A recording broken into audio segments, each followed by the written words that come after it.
Ladies and gentlemen, boy oh boy, do we have some incredible news to go through today. And of course, I'm 12 hours late, I'm 13 hours late, however many hours you want to call it. There has been a nuke that has hit the Wuthering Waves community. And of course, that nuke is official gameplay leaks from Kuro Games themselves. There's a reason why a lot of content creators have been watching this. A lot of people have been making reactions to it, even though this is unreleased material, because it's sanctioned. So why don't we go ahead, give this a bit of a look ourselves, get the initial reaction, because I actually went to sleep, and so that's why I don't have mine ready to go yet, and then give our thoughts on the actual reveal of these two new units and what we're thinking heading into version 2.6. Okay, so like just I guess like from the initial point of view and then like the idle animations, I really like this special effect that they have over here when it comes to her crown. I am a bit of like a sucker for like idle VFXs, and one thing about Wuthering Waves units is that they're very sparing when it comes to stuff like this. Maybe this is probably a side to me that it's like her forte circuit. We don't see the UI in this, which is really unfortunate. I do wish that they showed off like the resources and a bit more details about the kit, but I'm assuming that this is, you know, beyond a Dark Souls reference with like Solaire. I think that this is her forte circuit, and this probably means that it's at full charge. We'll see if she does like a big move in her kit and it actually disappears. And the static red lightning too. This has to be a forte circuit. I don't think that she's gonna be like powered up and looking like this the entire time. I'm just waiting for the attacks now. Okay, big great sword swings and gigantic slashes and flying in the air and riding a griffin. Oh my lord.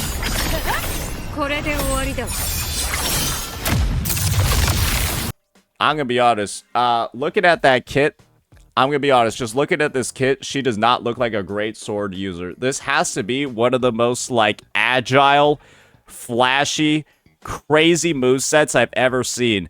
And to see like how big this sword is in relation to like the action that's actually going on is absolutely absurd. And like now I'm beginning to this is also something else that I noticed looking at that moveset. I didn't even know when she was transitioning between like her baseline sword. Like this is probably her signature weapon, right? It's like long, thin, looks a little bit more elegant. And then she has like the moveset where she's using the gigantic broad blade.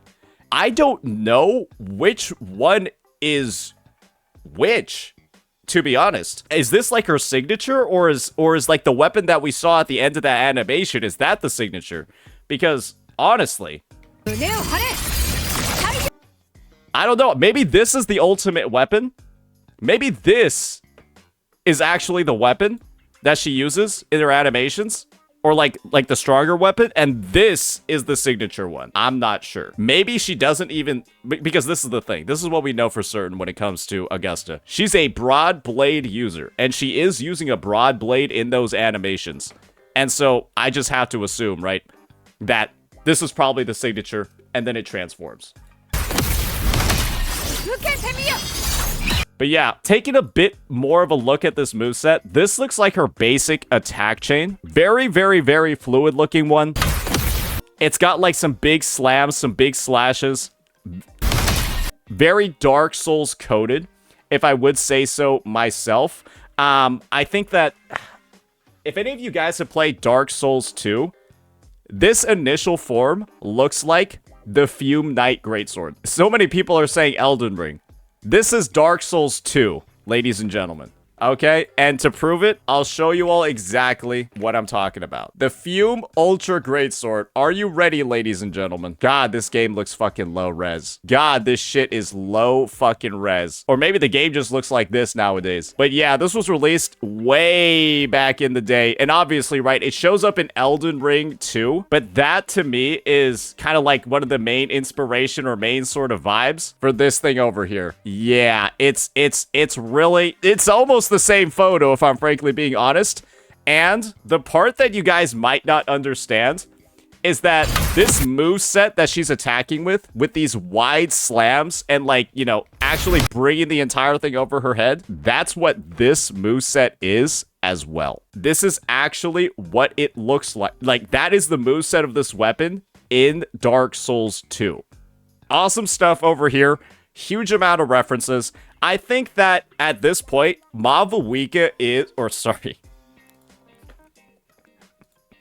I think at this point, Augusta is a love letter to the Elden Ring franchise. She, to me, is like a walking Easter egg. When it comes to things like Gwyn, when it comes to things like Placidiacs, when it comes to things like just the Ultra Greatsword class, the Fume Knight, the Grafted Sword, all of these different things, guys, it's like whoever was working on her design, whatever the collaborative team was, I think they have played almost every single From Software game across all of them.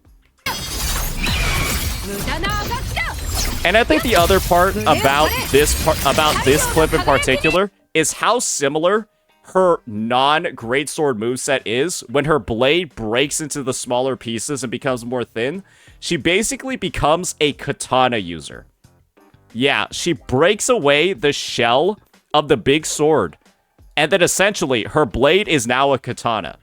And I think that one of the main things that people noticed that have been long fans of the the Kuro Games franchises is that this actually looks like a blend of like Malenia and Crimson Weave. Alpha from Punishing Grey Raven. Very, very, very fast slashes. Honestly, that looked a little bit like Warframe to me, to be honest. That looked a little bit more like Warframe, not really Malenia, but I think it's just the visual design that reminds people of Malenia. And then we got this massive slash, right? We kind of like post up over here. We got like the sword pose going. I know some people say that this is stolen from Finon, but this is literally a scene in almost every single fantasy movie.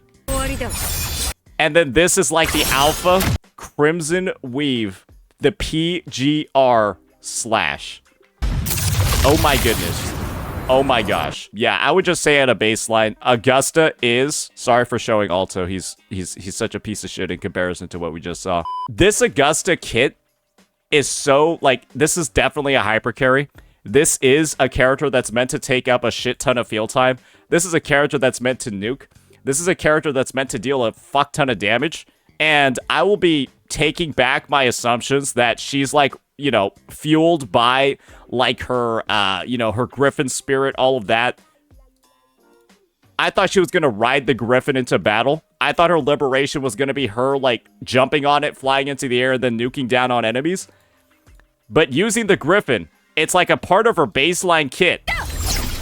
I assume like that's like her forte circuit and unique plunge attack. And then her liberation is just her getting down to fucking business. And low-key, I wouldn't have it any other way. There's something crazy about her having access to, like, this divine animal, this creature, the Star Regent of Septimont, whatever the fuck it is. She uses it for one attack. One attack. And then just does the rest herself. I feel like there's something poetic about that. You don't see the griffin anywhere in here. And I wouldn't have it any other way. The last thing that I'll say when it comes to this gameplay trailer, I have no idea what damage type she is. I have no clue. This could be Resonant Skill. This could be basic attack. Honestly, from how fast her slashes are over here, I'm assuming that she's a basic attack damage dealer. This to me looks like a basic attack coded character. And knowing that there's no electro There's no Electro basic attacker in the game. Maybe that's it. That's what it looks like to me. But I'm happy to be proven wrong. I obviously have no idea what her kit actually entails. This is the first look that many of us are having of it. All I know is she's a hyper carry. If she's not, fuck Kuro Games. They need to work on their kit clarity if this character is not meant to be a hyper carry when they've got a literal burst mode like every other hyper carry in the game. Now that we're done with the Mob of Week part, we've done our analysis over here. Let's take a look at the Yuno gameplay leaks and then give our thoughts on what's going on over here. Alrighty, Yuno's ready to go. I know that this unit's design, a lot of people are very interested in it. I wonder why. Okay. Okay, she's definitely got the Chakram, the Dancer sort of moveset. And from what I'm seeing over here, she's got like some sort of like visual clone. Some sort of like, oh my goodness, why is she bending over like that? This is giving me like Chikona level sort of like inspiration, Chikona level sort of vibes. Yeah, there's almost like after images that are like built into her kit. And then they merge back into her. Okay, so this is definitely this animation of her like diving into the ground and then coming back up on top of like her chakram and then like I guess flying on it. This is so. If any of you guys have played PGR or any of you guys have played Honkai Impact 3rd, this is like Lamia and Elysia. From those games. They both kind of like have this similar sort of animation where they dive down into the ground and then like end up in the air. This is crazy. And I guess that turns into a bow. You want to know what I said when Yuno was drip marketed? And she was like holding her chakram and everything? I said that she shot arrows. I said that her thing probably transformed, and everyone said I was on crack. They were like, she's clearly holding a blade, you stupid idiot. But I guess the blade is a fucking Autobot, because that thing transforms, brother. Yeah, no, it's a bow.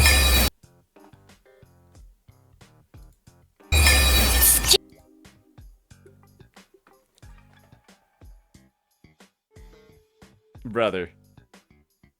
Fobmaster is going to die when he sees this.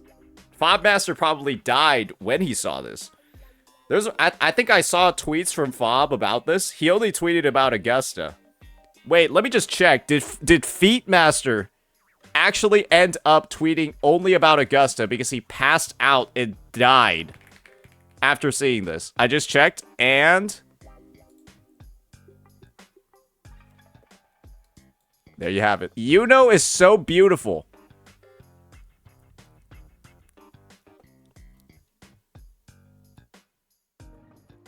I bet.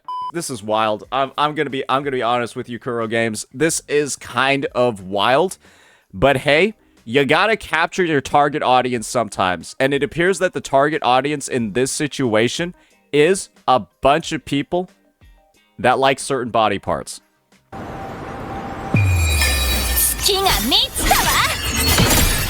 Okay, all right. And did she just do the thing where she shot the bow with her feet? So she shoots the bow with her feet too? Brother, this is like the most like anime shit. This is like the most like Ishtar Fate Grand Order anime shit I might have ever seen. If Augusta is a love letter to Elden Ring, guys, this unit is a love letter to Fate Grand Order. This unit is a better Fate collab than Honkai Star Rail's entire Fate collab. This is more faithful to the Fate franchise than all of Honkai Star Rail 3.4. And this is like not even, it's not even a unit. There's more Fate references in here than in the 3.4 collab quest. Crazy, bro. At this point, Kuro Games, just make a skin for Ishtar and put it in the game. Just make the Melania skin and put it into here. Why not? Just, hey, the next collab was with From Software. Do the Fate collab correctly. Brother, this right here is just the amount of work that they put into these characters and the amount of work that they put into these kits. I'm gonna be honest with y'all. I think 2.6 is gonna send some people into financial instability. Some people are gonna go homeless over this. You know it's true. You know it's true. Someone's gonna mortgage the car.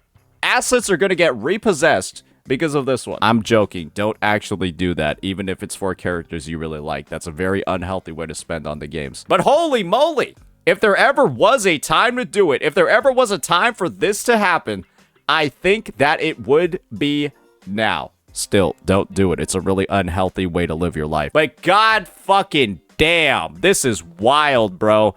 I mean, you already know I'm about to make guides on these units. I'm gonna pull all of them. But I do think that going S0R1, guys, I think low spending is genuinely the way to enjoy this game. And fuck it. Fuck it. If you're dropping like 60 bucks a month, $2 a day, I can't even blame you. When this is the quality of the characters that are releasing, and I'm going to be real here, 60 bucks a month, hey, that's one of the cheapest hobbies in the game. That's one of the cheapest hobbies on the planet. Where I live, you go out to lunch, you gotta spend like 15 bucks, sometimes 20 bucks. 4 lunches outside, guys, I spend like 7 times more money on food than I spend on Wuwa, and I have every character S0R1. I spend more money on food in a week than I spend on Wuwa in a month, assuming that I were to eat out like 3 or 4 days of that week. This game over here, they're taking it to the next level. There's so much quality when it comes to like the kit design, the visual design, like the aesthetic, all of that. The gameplay too.